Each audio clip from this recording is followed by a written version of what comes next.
من الشیطان الرجیم بسم اللہ الرحمن الرحیم وَاعْبُدُوا اللَّهَ وَلَا تُشْرِكُوا بِهِ شَيْئًا وَبِالْوَالِدَيْنِ إِحْسَانًا وَبِذِي الْقُرْبَى وَالْيَتَامَى وَالْمَسَاكِينِ صدق اللہ العظیم۔ یہ آیت جہاں تک اس مضمون کا سلسلہ ہے میں نے پچھلے ہفتے پڑھی تھی، اس لیے آج میں نے پوری آیت نہیں پڑھی۔ جہاں تک یہ آیت شریفہ میں نے پڑھی ہے اس میں سے وَبِذِي الْقُرْبَى، قرابت داروں کے ساتھ، خون کے جو رشتے ہیں ان کے ساتھ حسن سلوک کرو، یہ بیان ہو گیا تھا۔ اگلا مضمون شروع ہوتا ہے وَالْيَتَامَى۔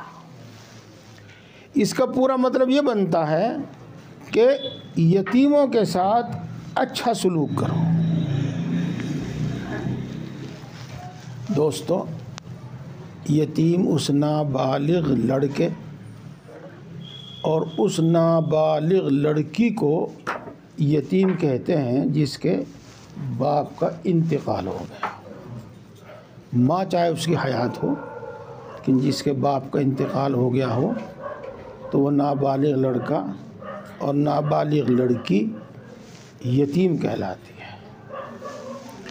اس سے پہلے بھی آیا بیان وَلَا تَأْكُلُوا أَمْوَالَ الْيَتَامَى ظُلْمًا إِنَّمَا يَأْكُلُونَ فِي بُطُونِهِمْ نَارًا وَسَيَصْلَوْنَ سَعِيرًا۔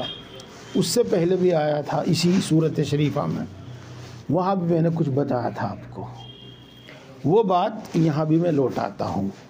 اللہ نے جب اپنے قرآن پاک میں اپنی آیت شریفہ میں یہ مضمون لوٹایا تو میں بھی لوٹاؤں گا۔ یہ میں یہ کہہ کر کے پیچھے آ چکا ہے، اسے چھوڑ کر نہیں جاؤں گا، بلکہ کچھ نئی بات جو وہاں نہیں بتائی تھی وہ بتا دوں گا، کچھ پچھلی بتا دوں گا، یہ بات تازہ ہو جائے گی۔ میرے دوستو، باپ سب لوگ جانتے ہیں، یہ کہتے ہیں باپ ایسا ہوتا ہے جیسا کہ گھر کی چھت ہے، یہی کہتے ہیں جیسا کہ چھان کا چھپر، کہ گرمی، سردی، بارش، اولا سب وہ برداشت کرتا ہے، اور اس کے سائے میں اس کی اولاد ناز نخروں کے ساتھ پلتی ہے، چاہے وہ گھر کا کتنا بھی غریب ہے، چاہے اس کے ہاتھ میں کچھ ہے نہیں، لیکن جیسی بھی اس کی حیثیت ہے اس کی اولاد ناز نخروں کے ساتھ پلتی ہے، ضدیں کرتی ہے اور ان کی ضد پوری بھی کی جاتی ہے۔ آپ کے بھی ماشاءاللہ نواسے بھی ہوں گے، نواسیاں بھی ہوں گی، بچے تو اب آپ بڑے ہو گئے، پتہ نہیں اپنے بچوں کا حال تمہیں یاد ہو یا نہ ہو، لیکن نواسیوں کا حال یاد ہوگا، ہمیں بھی یاد ہے۔ پیار پیار میں داڑھی کھینچیں گے، چپت رسید کر دیں گے، کاٹ لیں گے، تو یہ سب ان کے ناز نخرے ہیں۔ اگر ان کے مطالبے میں مجھے تو یہ چاہیے اور ان کے مطالبے میں کچھ کمی آ جاوے، وہ زمین پر لیٹ کر رونے لگیں گے، اور اٹھانا ہی پڑے گا ان کو اور دینا ہی پڑے گا ان کو جو کچھ ان کا مطالبہ ہے۔ لیکن یہ سب ناز نخرے باپ سے ہو سکتے ہیں، یہ سب ناز نخرے ماں سے ہو سکتے ہیں، اور کسی سے نہیں ہوتے۔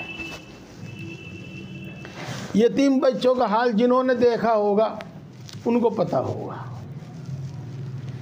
میں اپنے جاننے والوں میں سے صرف میں بتاتا ہوں آپ کو، تفسیر تقریر نہیں ہے، لیکن بات اچھی طرح سمجھ میں آ جاوے اس لیے قصہ سناتا ہوں۔ ایک شخص کی بیوی کا انتقال ہو گیا اور اس سے ایک لڑکی تھی، اس نے دوسرا نکاح کیا، اس سے ماشاءاللہ لڑکے لڑکیاں ہوئے اور کافی ہوئے، کتنے ہی تھے۔ تو گویا کہ وہ لڑکی تو اکیلی تھی، اس کا کوئی بھائی بہن نہیں تھا، اور جو دوسری ماں سے لڑکی تھی اور اس کے بھائی بہن تھے۔ اب اس کی پرورش میں باپ بھی اس کا زندہ تھا، اس کی پرورش میں جو اس کے ساتھ بھید بھاؤ کیا جاتا تھا، جو فرق کیا جاتا تھا، وہ اس کو دیکھتی رہتی تھی اور کڑتی رہتی تھی۔ اب ماشاءاللہ جوان ہو گئی اور ان دو بہنوں کا ایک ساتھ نکاح ہونے لگا، ایک تو پہلی ماں کی اور ایک اس ماں کی۔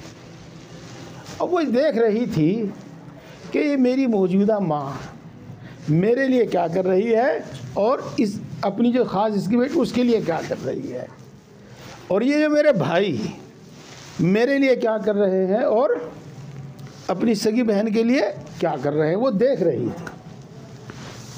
تو آپ جانتے ہیں کہ ایک وقت ایسا آتا ہے کہ آدمی کی جو قوت برداشت ہوتی ہے نا، وہ جواب دے دیتی ہے، پھر اس سے برداشت نہیں ہوتا، چاہے پھر اٹیک ہو، چاہے بے ہوشی ہو، چاہے کچھ بھی ہو، لیکن بعد پھر وہ قوت برداشت جواب دے دیتی ہے۔ تو وہ دیکھتی رہی، خاص اس دن بھی اس نے دیکھا جس دن ان کی رخصتی ہو رہی تھی۔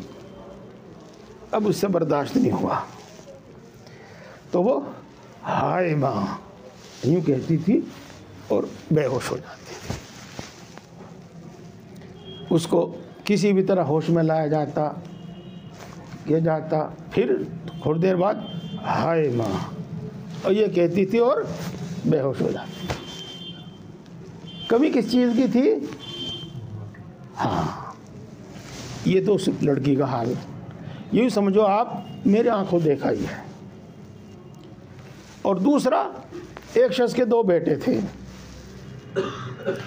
بڑے بیٹے سے دو بیٹے تھے، اس بڑے بیٹے کا انتقال ہو گیا، چھوٹے بیٹے سے ماشاءاللہ کتنے ہی تھے، کچھ دنوں کے بعد دادا کا بھی انتقال ہو گیا۔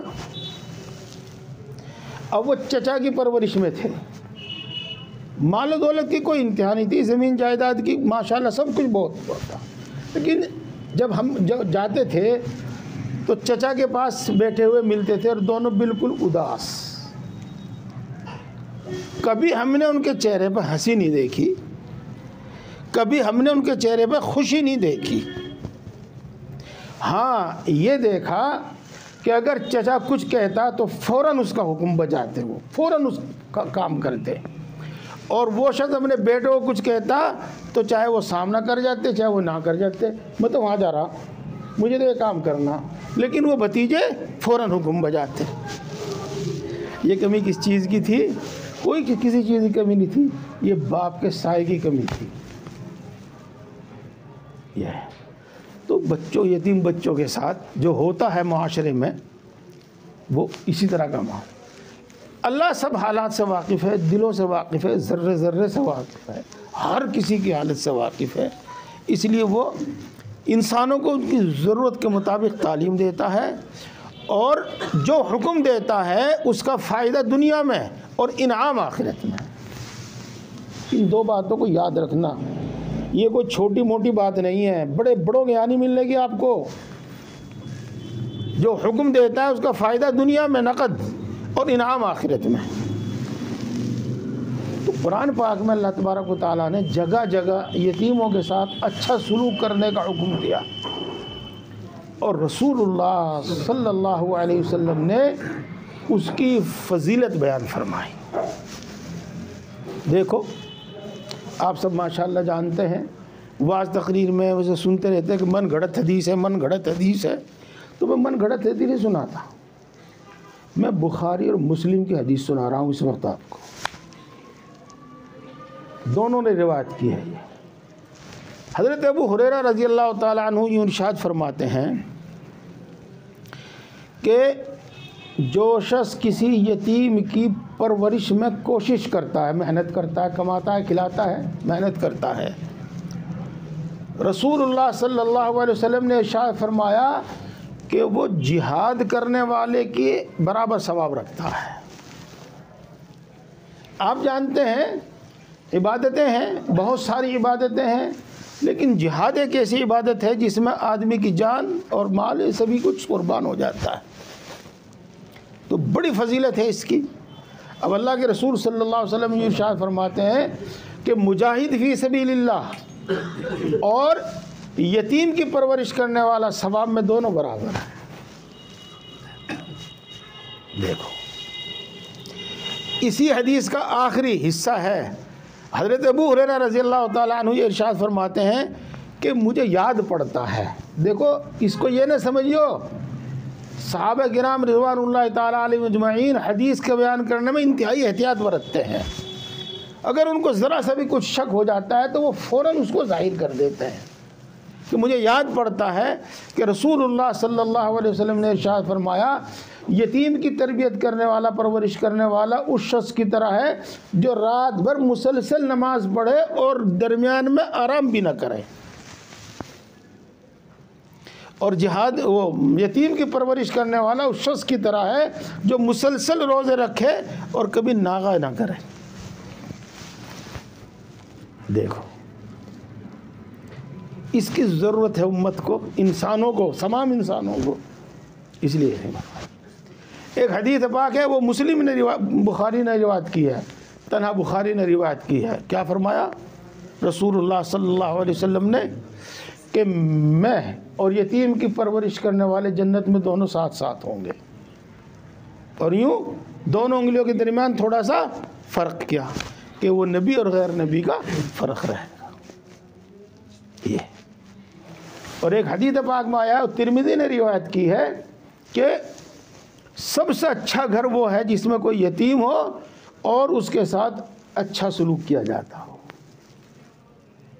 اور سب سے برا گھر وہ ہے جس میں کوئی یتیم ہو اور اس کے ساتھ برا سلوک کیا جاتا ہو. یہ اسی طریقے سے آپ جانتے ہیں پیار محبت کے ساتھ، خاص طور سے بچوں کے ساتھ پیار محبت سے بولنے سے ان کا دل کتنا خوش ہو جاتا ہے، کتنا بڑا ہو جاتا ہے. بڑوں کا ہو جاتا ہے، چھوٹوں کا، لیکن بچوں کا اور زیادہ ہو جاتا ہے.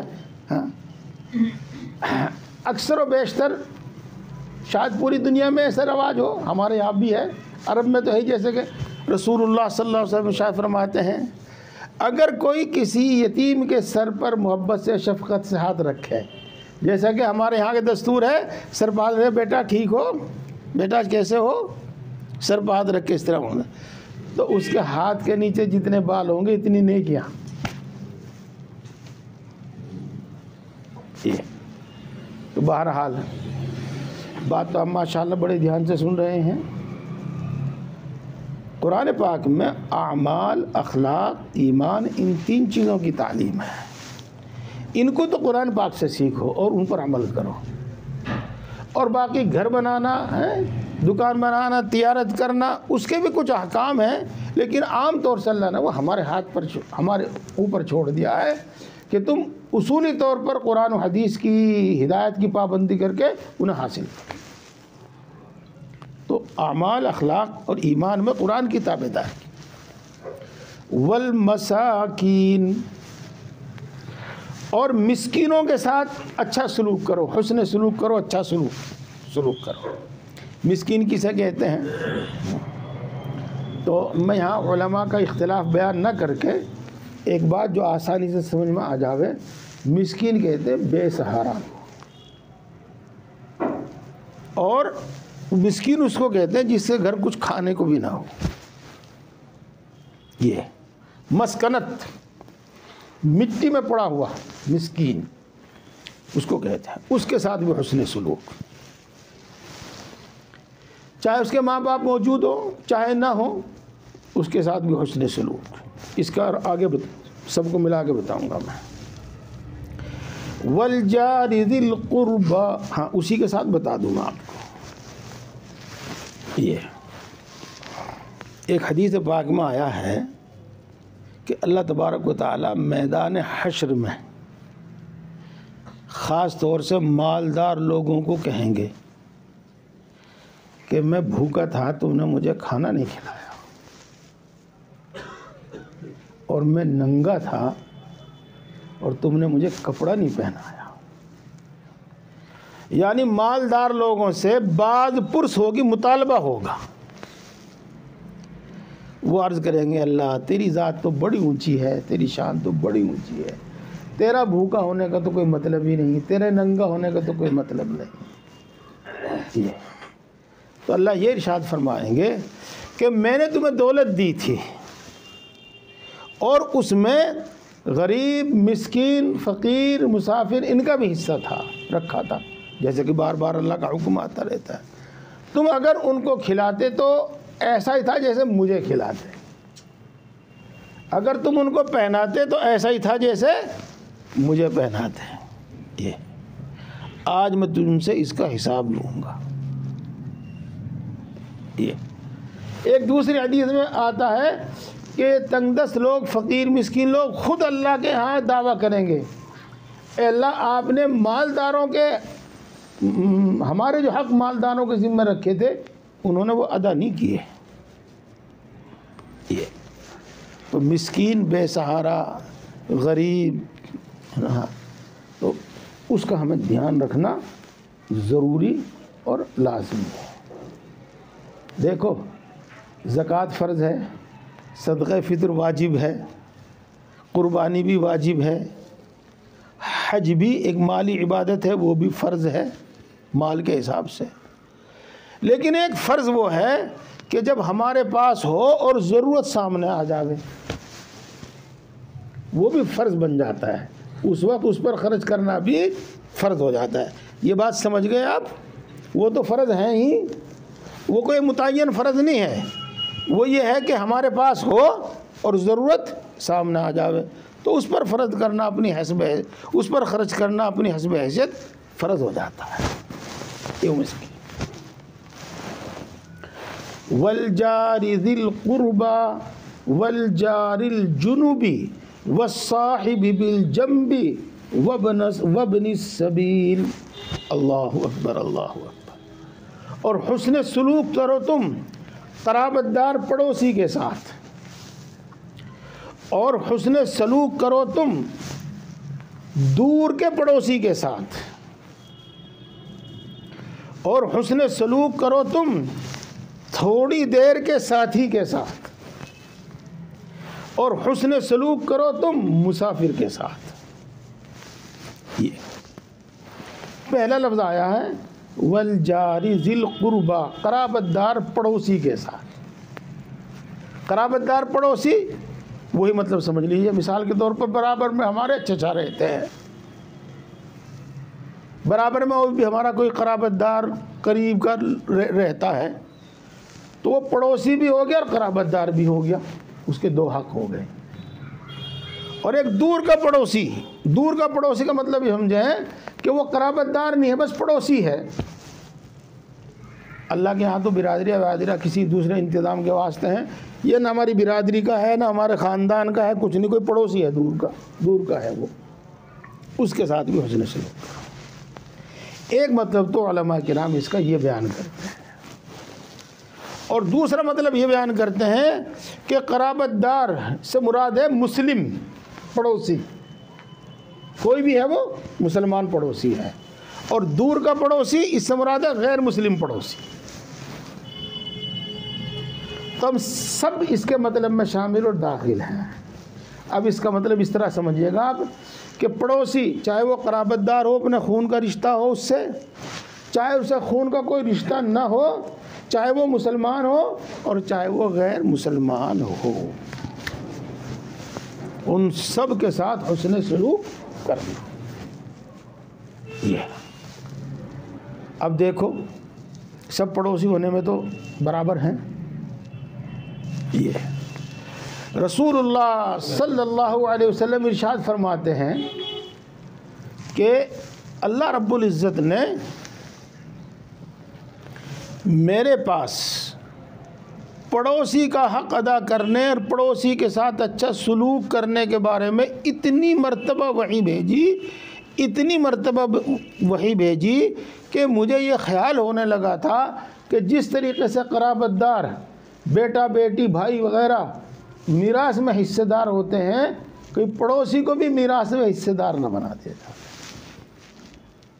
اتنی بار ان کے ساتھ حسن سلوک کرنے کی ہدایت لے کر آئے حضرت جبریل علیہ السلام۔ یہ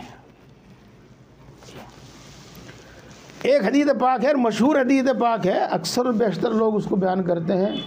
رسول اللہ صلی اللہ علیہ وسلم نے بڑے جوش میں آ کے واللہ لا یؤمن واللہ لا یؤمن واللہ لا یؤمن، ایک مرتبہ نہیں 3 مرتبہ فرمایا اللہ کی قسم وہ مومن نہیں ہے، اللہ کی قسم وہ مومن نہیں ہے، اللہ کی قسم وہ مومن نہیں ہے، بڑے جوش میں، اور 3 بار فرمایا۔ تو صحابہ کرام رضوان اللہ تعالی علیہم اجمعین یہ سن کر تڑپ گئے، چوکنے ہو گئے، اور بڑے اللہ کے رسول کون مومن نہیں ہے، اللہ کے رسول کون مومن نہیں ہے؟ آپ نے فرمایا وہ مومن نہیں ہے کہ جس کا پڑوسی اس کی تکلیف سے محفوظ نہ ہو، جس کا پڑوسی اس کی تکلیف سے محفوظ نہ ہو۔ دیکھو ترجمہ تو میں نے آپ کے سامنے بتا دیا پورا اسی طرح سے ہی۔ میں اس کو ان الفاظ میں کہتا ہوں جس سے آپ بآسانی سب سمجھ پائے۔ مومن کامل ہونے کا واسطے ایک شرط یہ بھی ہے کہ اس کا اپنے پڑوسیوں کے ساتھ اچھا سلوک ہو، چاہے وہ اس کا خاندانی پڑوسی یا وہ اس کے خاندان کا نہ ہو، دور پار کا ہو، چاہے وہ مسلمان ہو اور چاہے وہ غیر مسلمان ہو۔ مشہور حدیث پاک ہے، اللہ اس کی عبادت قبول نہیں کرتا جو پیٹ بھر کے کھا لے اس کا پڑوسی بھوکا رہو۔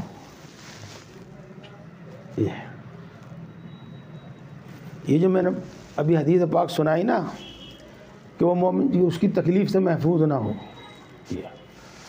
تو علماء کرام نے لکھا ہے کہ ہمارے برتاؤ سے ہمارا پڑوسی اتنا مطمئن ہو کہ آج تو دوسری صورتحال ہے، مثلا وہ اپنے گھر سے دور ہے، سفر میں کسی کام سے، تو وہ مطمئن ہو کہ اگر میں اپنے گھر نہیں ہوں تو میرا پڑوسی اپنے گھر ہے۔ جس طریقے سے وہ اپنے جان مال عزت آبرو کی حفاظت کرے گا، اسی طریقے سے وہ میری بھی آبرو اور مال کی حفاظت کرے گا۔ اتنا اطمینان ہونا چاہیے اس کو۔ یہ ایک مرتبہ رسول اللہ صلی اللہ علیہ وسلم نے ارشاد فرمایا کہ بدترین قسم کا زنا، یعنی پتہ نہیں کتنا گناہ، زنا تو زنا ہی ہے، بدترین قسم کا زنا یہ ہے کہ کوئی اپنی پڑوسی عورت کے ساتھ، لڑکی ہو، بہو ہو، کوئی ہو، اس کے ساتھ زنا کرے، یہ بدترین قسم کا ہے۔ بہرحال پڑوسی کوئی بھی ہو اس کے ساتھ حسن سلوک کی ہمیں بڑی تاکید کی گئی ہے، بڑی تاکید کی گئی ہے۔ اور باتیں تو مسلمان ہونے کے ساتھ تو سب برابر کی شریک ہیں، غیر مسلم بھی اگر ہے یہ تو اس کو خوشی ہو تو اس کو بھی مبارکباد دو، اس کو غمی ہو، کوئی غم پہنچے تو اس کو بھی تسلی دو، اس کے ہاں موت ہو تو اس کو تسلی دو، عیادت کرو۔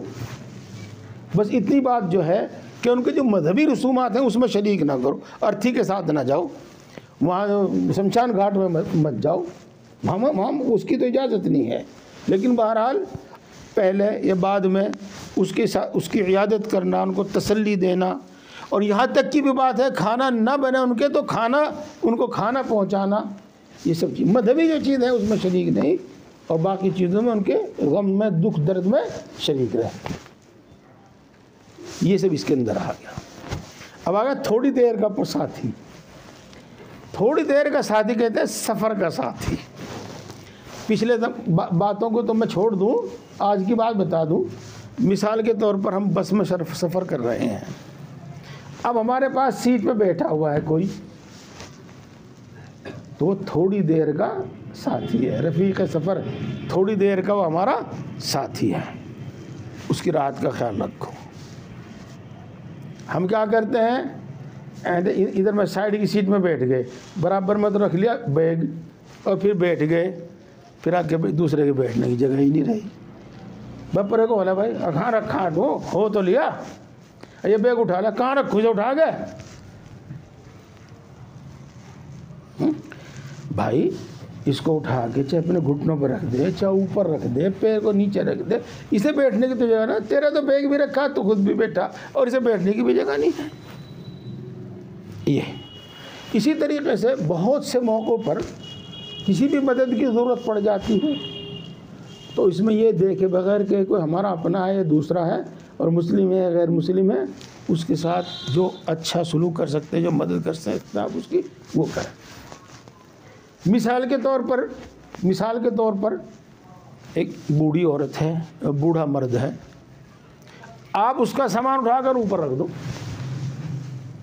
اس کا سامان اوپر رکھا ہوا ہے تو اس کو اٹھا کے اس کو دے دو۔ یہ بعض اپنے قصے سنانے کے واسطے سنا دیتے ہیں، دوسرا کو کوئی قصہ نہیں۔ بمبئی میں ہمارا جانا آنا پہلے زیادہ ہوا کرتا تھا، جو آپ میں سے وہاں گئے ہوں گے دیکھے ہوں گے کہ وہ جو بمبئی میں ٹرینیں چلتی ہیں نا تو بار بار پلوں پہ چڑھنا اترنا، پلیٹ فارم بدلنا، فلاں ڈھماکہ۔ یہ کوئی بوڑھی عورت ہے، بچے والی عورت ہے، لاؤ اپنا سامان مجھے دے دے۔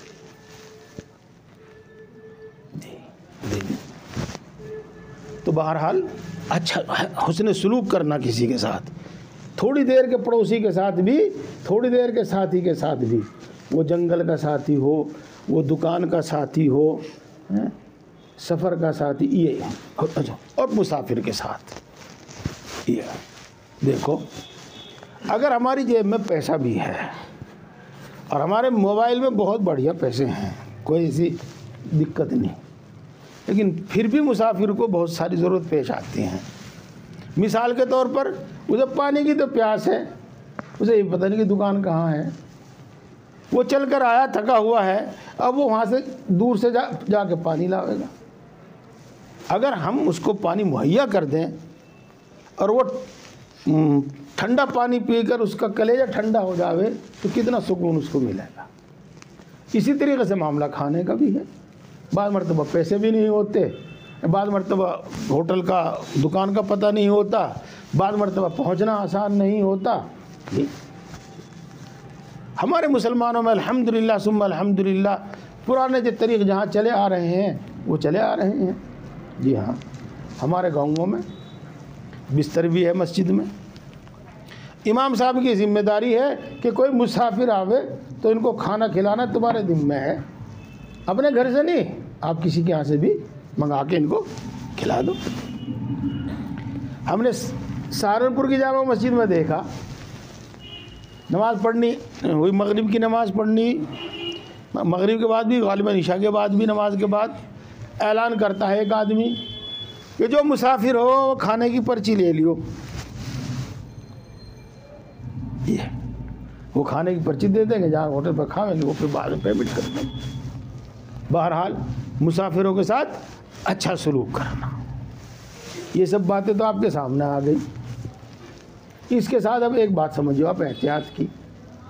ہاں، آج کل کا معاملہ کچھ اسی طرح کا ہے، کوئی پتہ نہیں کہ کون مسافر ہے، کون ڈکیت ہے، کون مسافر ہے، کون جاسوس ہے۔ اچھا جی، تو ایسے موقع پر ذرا احتیاط برتنا، ایسے موقع پر احتیاط برتنا۔ یہ ہم نے بمبئی کا تو آپ کو اپنا قصہ سنایا، وہاں تو کبھی کوئی ایسا معاملہ نہیں ہوا، 10 سال 15 سال تک تقریباً یہ عمل جاری رہا۔ سہارنپور میں ایک عورت تھی، بچہ اس کی گود میں تھا، سامان بھاری تھا، میں اسے کہنے لگا اگر آپ چاہو تو یہ آپ کا سامان میں اٹھا لوں، اگر ہاں بھاگنا لے کے بھاگے گا دکھے۔ تو ذرا اس لیے ہوشیاری سے کرنا چاہیے، کوئی پنگا نہ پڑ جائے اپنے ساتھ۔ جی ہاں، وَمَا مَلَكَتْ أَيْمَانُكُمْ، اس کا بھی تعلق بھی اوپر سے ہی ہے۔ اور اچھا سلوک کرو تم اپنے غلاموں کے ساتھ۔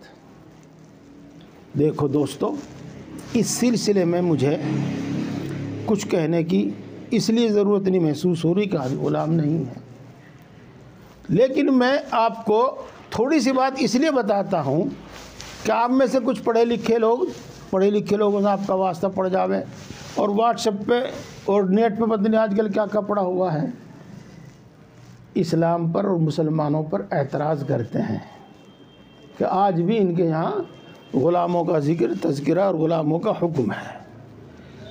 میرے دوستو، اسلام سے پہلے کیا تھا اور جن کے اندر آج دینداری نہیں ہے، اسلام نہیں ہے، یہ اسلام کا صرف نام ہے، ان کے ساتھ کیا ہے ان کے بارے میں تو ہم کچھ نہیں کہتے.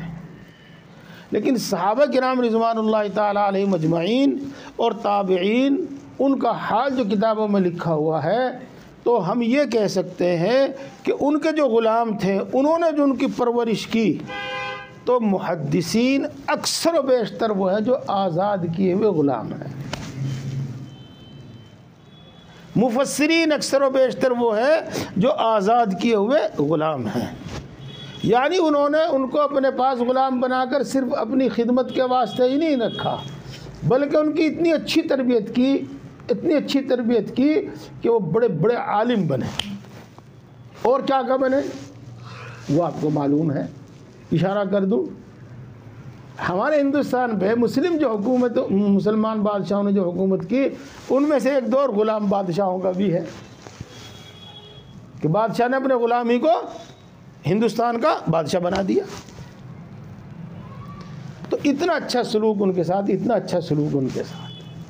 صحیح بات تو یہ ہے کہ اگر ان کو آزاد کر دیا جاوے تو وہ اتنی اچھی زندگی نہیں گزار سکتے جتنی اچھی زندگی وہ کسی ایک اچھے نیک مسلمان کے گھر میں گزار سکتے ہیں. یہ ہے اور بھی بہت ساری باتیں ہیں، تھوڑی سی وہ مشکل اس معنی کر ہے کہ ہمارے سامنے نہیں ہے. مثال کے طور پر آپ کو معلوم ہے کئی مرتبہ اس کا ذکر آیا ہے کہ اپنی باندی سے صحبت کرنا جائز ہے. کسی نے اپنی باندی سے صحبت کی اور اس سے اولاد پیدا ہو گئی، تو اس اولاد کا حق اور اس اولاد کا حق جو آزاد بیوی سے پیدا ہوئی برابر ہے. دونوں کا حق برابر ہے.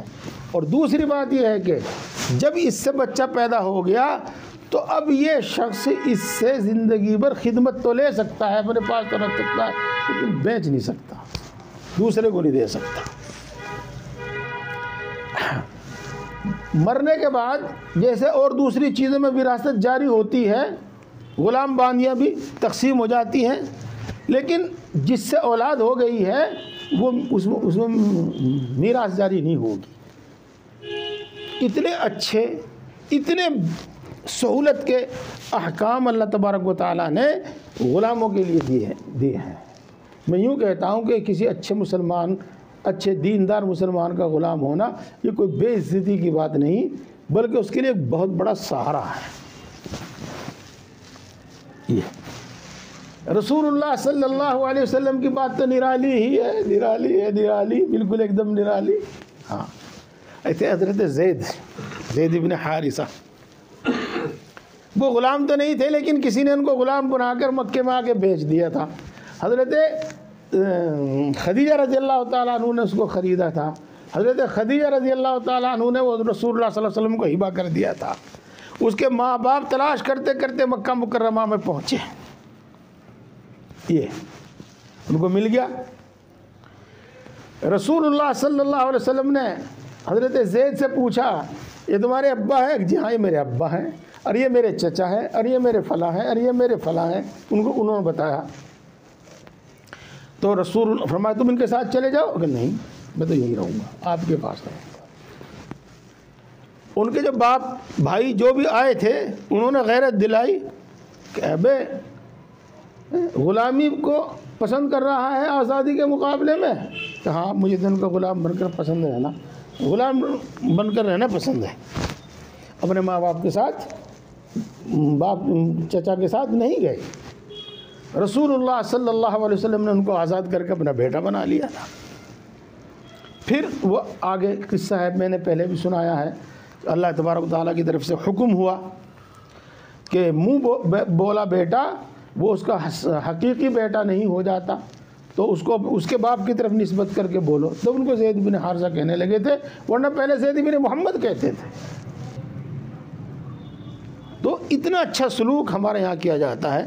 اسی اب آگے ان اللہ لا يحب كل مختال فخور.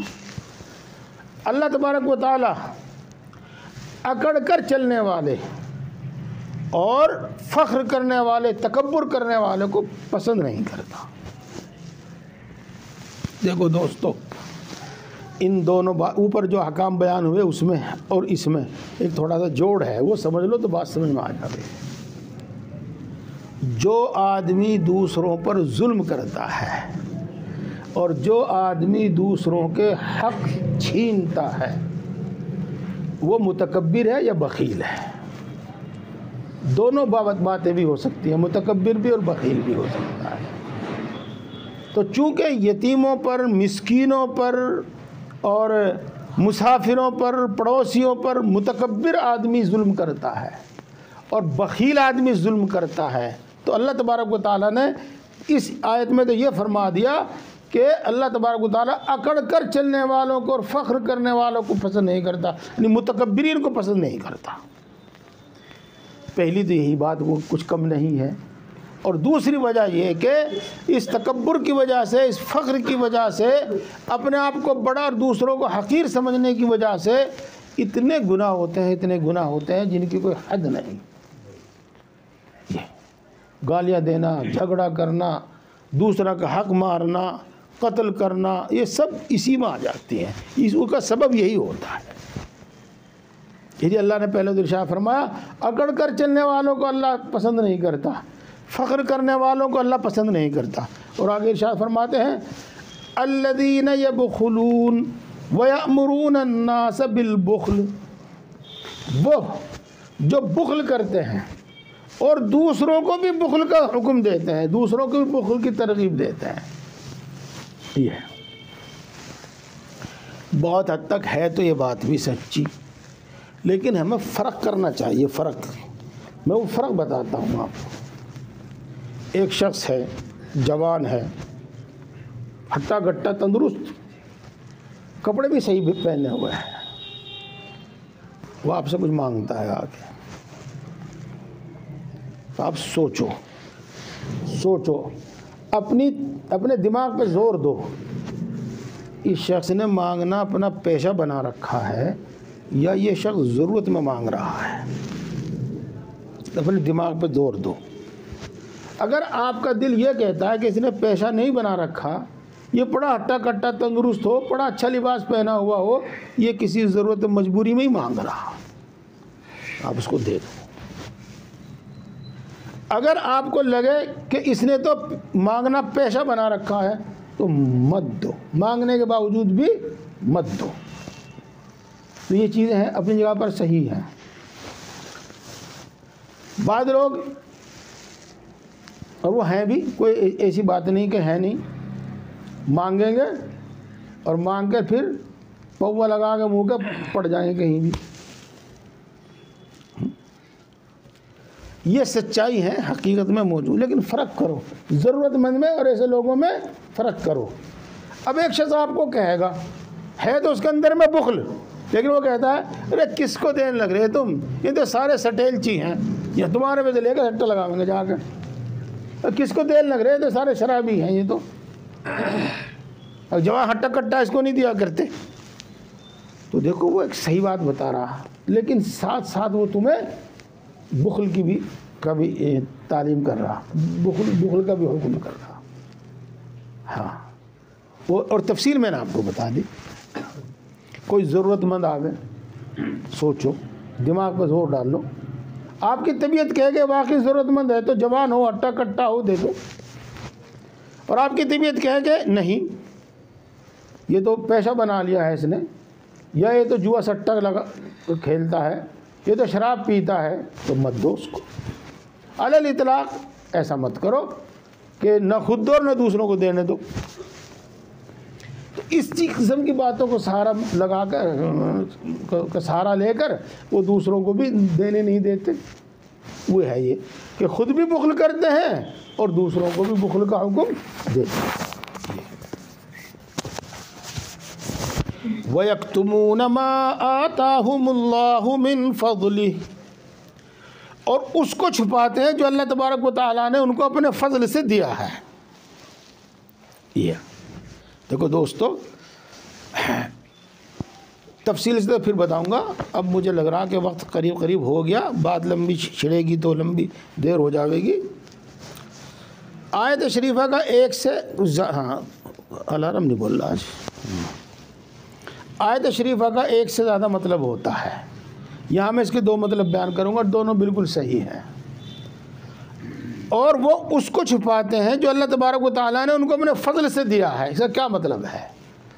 بعض لوگ اتنے کنجوس، اتنے بخیل ہوتے ہیں کہ اپنی ساری دولت چھپا کر رکھتے ہیں اور پتہ نہیں لگنے دیتے دوسروں کو، صرف اس ڈر سے کہ کوئی قرضہ نہ مانگ لے، کوئی ویسا نہ مانگ لے، کوئی چور نہ آ جاوے، کوئی بڑی چھپا کے رکھے، نہ خود کھاوے، نہ دوسروں کو دے، نہ پہننے، نہ دوسروں کو پہناوے. تو اللہ تبارک و تعالیٰ ان کو بھی پسند نہیں کرتا. بلکہ حدیث پاک میں آیا ہے کہ اللہ تبارک و تعالیٰ نے اگر مال و دولت دی ہے تو اس کے اثرات ہمارے جسم پر ظاہر ہونے چاہیے، اور اس میں ایک مصلحت یہ بھی ہے تاکہ ہمارا لباس وغیرہ دیکھ کر آدمی اندازہ لگا لے کہ ہاں بھائی یہ کھاتا پیتا ہے، یہ میرا سوال پورا کر سکتا ہے، میری مانگ پوری کر سکتا ہے. ایک تو مطلب اس کا یہ ہے، اس کا تعلق مال سے ہی ہے. دوسری بات یہ ہے کہ رسول اللہ صلی اللہ علیہ وسلم کی تعلیمات کی برکت سے، قرآن پاک کی تعلیم کی برکت سے مسلمانوں میں تو اچھائیاں خود پیدا ہو گئی تھی، اور اگر کوئی برائی کا رواج بھی تھا تو وہ کھٹکتی تھی ان کے دل میں، اور پوچھتے تھے رسول اللہ صلی اللہ علیہ وسلم سے. یہ تو یہ بخل کی جو عادت تھی یہودیوں میں تھی، خود بھی بخل کرتے اور دوسروں کو بھی بخل کی دان دیتے. اس کے ساتھ ساتھ اللہ کے رسول صلی اللہ علیہ وسلم کی جو نشانیاں ان کی کتابوں میں تھی اس کو چھپاتے تھے. تو اس میں یہود کی ان دونوں باتوں کا ذکر ہے.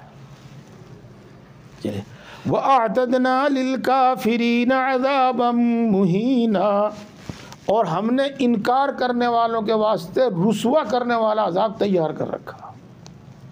اس کا یہی ترجمہ ہوا، اور پورا مطلب ہم نے جو احکام دیے ہیں، جو لوگ ان احکام کو نہیں مانتے، ان کی خلاف ورزی کرتے ہیں، وہ بے فکر نہ رہیں، ان کے لیے رسوا کرنے والا عذاب تیار ہے، موجود ہے. اگر نہیں ان کو عذاب دیا جا رہا ہے تو اس مہلت سے غفلت میں نام ہے.